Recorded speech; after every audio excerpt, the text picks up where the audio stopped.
Ashwini Upadhyay, RSS की तुलना PFI से। सर मैं देखिए मुझे लगता है कलीमुल साहब को एक बार अपनी बात कंप्लीट करने दीजिए, 30 सेकंड का टाइमर चला रही हूं। कलीमुल साहब देखिए जिस तरीके से आजादी से पहले आरएसएस ने पूरे देश में संप्रदायीकरण करके एक नफरत का माहौल बनाया था, उससे भी ज्यादा खतरनाक आज आरएसएस ने नफरत का माहौल इस देश में बनाया हुआ है। हिंदू मुस्लिम डिवीजन किया हुआ है। मैं इस तुलना से तो के फेवर में तो नहीं हूं, लेकिन मैं ये बात बताना चाहता हूं कि उन्होंने उनके मुंह से जो निकला है एसएसपी के वो सही निकला। अच्छा, तुलना के फेवर में नहीं है, क्योंकि इस वक्त उनकी आतंकवादी घटना हुई है, आतंकवादी घटना हुई है, उस वक्त में उसको बोल रहे हैं, इसलिए वो तुलना इस पर ठीक नहीं है। लेकिन ऐसी ट्रेनिंग आरएसएस देती है और उसके थ्रू जो समाज में अराजकता फैलती है, इसके सबूत हमारे पास है। कलीमुल साहब, ट्रेनिंग देती है आरएसएस जी, और कन्हैया लाल का गला काटता है कोई ऐसा शख्स जिसका लिंकेज कहीं ना कहीं पीएफआई से आ रहा है, बीजेपी से है, ये गजब की ट्रेनिंग है। वो दो काटने वाले लोग दोनों जगह, मैं समझ नहीं पा रही हूँ। मैडम दोनों जगह के लोग बीजेपी से कनेक्टेड हैं। रूबिका जी, आपकी जो बहस है बहुत गंभीरता के साथ लोग सुनते हैं। मैं बहुत गंभीर बात कहने जा रहा हूँ। मैं आपके मूल मुद्दे पे आता हूँ। वो क्यों कह रहा है कि 2047 तक हम यहाँ पे गजवा हिंद करेंगे? वो क्यों कह रहा है? वो इसलिए कह रहा है, पर्शिया को ईरान बनने में 100 साल लगा था, गंधार को कंधार बनने में लगभग 100 साल लगा था, तक्षशिला को रावलपिंडी में बनने में लगभग 100 साल लगा था, कुंभा को काबुल बनने में लगभग 100 साल लगा था, कैकेय जहां से रानी कैकेयी आई थी, जो भारत का ननिहाल है, उसको पेशावर बनने में लगभग 100 साल लगा था। दुनिया के 55 से 60 देश जिनका नाम पहले था, आज उनका नाम नहीं है, उनकी संस्कृति नहीं है। अब वहां सबका साथ सबका विकास नहीं चलता, सर्वधर्म संभाव नहीं चलता, वसुधैव कुटुंबकम नहीं चलता, नारी तू नारायणी का कॉन्सेप्ट खत्म हो चुका है। वहां एको हम द्वितीयो नास्ति।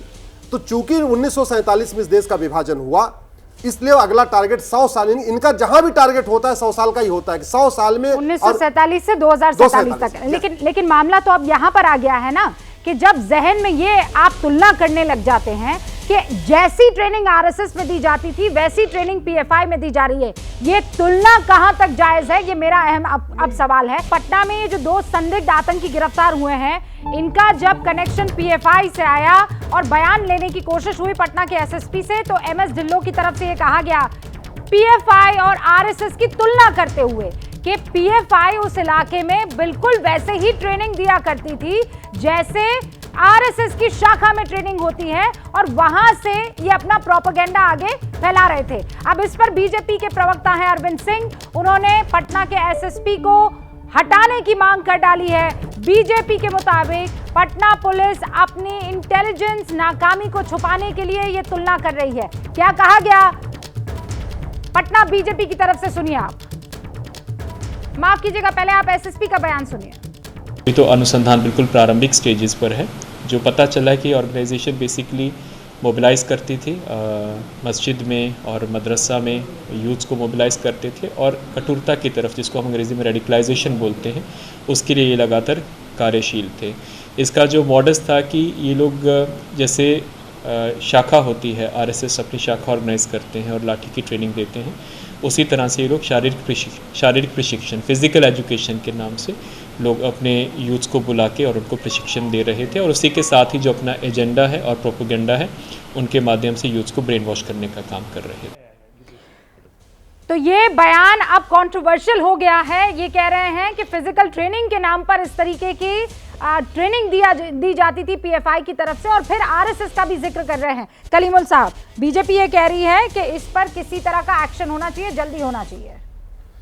नहीं, देखिए एसएसपी ने जो बात कही है वो कोई गलत नहीं कही है। आरएसएस में शाखा लगती है, लाठी से ट्रेनिंग दी जाती है, वहां पे नफरत का पाठ पढ़ाया जाता है, और इसी तरीके से जो आज देश के जो हालात हैं जिसमें माइनॉरिटी के खिलाफ ऐलान जंग किया हुआ है, जी हाँ, सेल्फ डिफेंस की जरूरत क्या है? सरकार में संविधान है, सब फौज है, पुलिस है, वो है डिफेंस के लिए। अगर आप नागरिक को इस तरह से तैयार करेंगे कि वो बाकायदा उसके दिमाग को भी इस तरह से तैयार करेंगे कि वो समाज में विभाजन करे, अराजकता फैलाए, तो उस पर ये इस तरह के सवाल उठेंगे।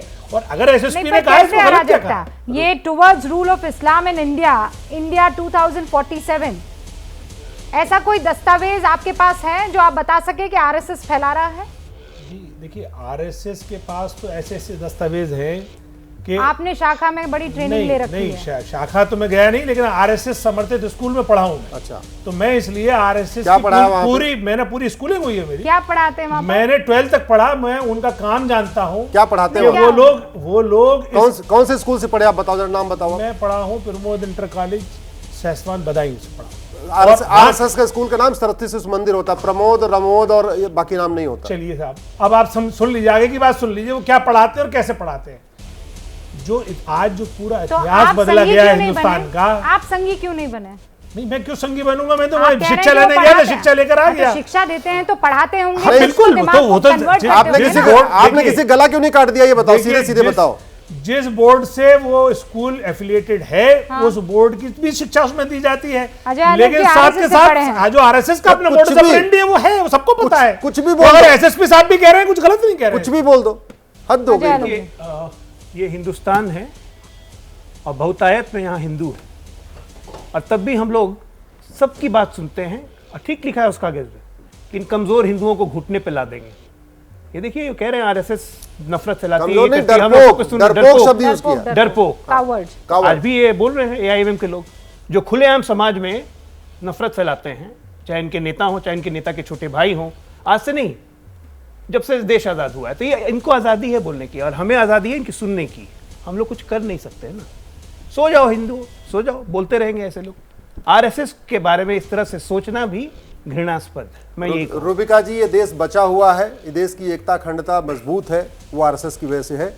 नहीं तो ऐसे संगठन, ये जिसके समर्थक हैं पीएफआई के, जिस पीएफआई को पीछे से ये बैकिंग कर रहे हैं।